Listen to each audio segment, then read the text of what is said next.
बहुत पुराने की बात है। रामनगर नामक एक गांव था। उस गांव के लोग बहुत ही गरीब थे। उसी गांव में रामू और मोहन नाम के दो छोटे बालक भी रहते थे। रामू और मोहन बहुत ही अच्छे दोस्त थे। वो हमेशा एक साथ खेलते थे, साथ में स्कूल जाते थे, एक दूसरे की हमेशा मदद करते थे। रामू और मोहन दोनों का पढ़ाई में खूब मन लगता था। धीरे धीरे समय बीत रहा था। एक दिन शहर से रामू को मौसा जी रामू को घर आए।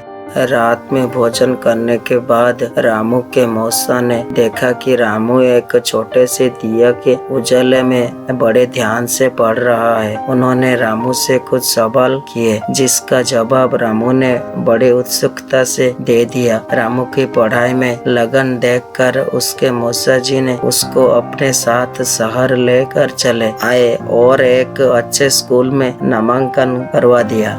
अब रामू शहर के एक अच्छे स्कूल में पढ़ रहा था, जबकि उसका दोस्त मोहन गांव के उसी छोटे स्कूल में है। लगभग 20 साल के बाद रामू अपनी सारी पढ़ाई पूरी कर एक अपने गांव आया। अब रामू गांव का गरीब लड़का ना होकर एक डॉक्टर बन गया था। घर आते ही रामू दौड़कर अपनी दोस्त मोहन से मिलने गया। उसके घर पहुंचते ही रामू बहुत ही दुखी हुआ और अपने दोस्त मोहन को गले लगाकर रोने लगा। मोहन की दशा बहुत ही बुरी हो चुकी थी। गांव में वो बहुत ज्यादा पढ़ाई नहीं कर पाया और गरीब के कारण कम उम्र से ही मजदूरी करने लगा था। रामू से मिलकर मोहन भी बहुत खुश हुआ। रामू अब एक डॉक्टर बन चुका था। अगर वो चाहता तो शहर जाकर खूब पैसा कमाता, मगर उसने ऐसा नहीं किया। रामू गांव में ही डॉक्टर अपने दोस्त मोहन और पूरे गांव वाले की सेवा करने का मन बना लिया।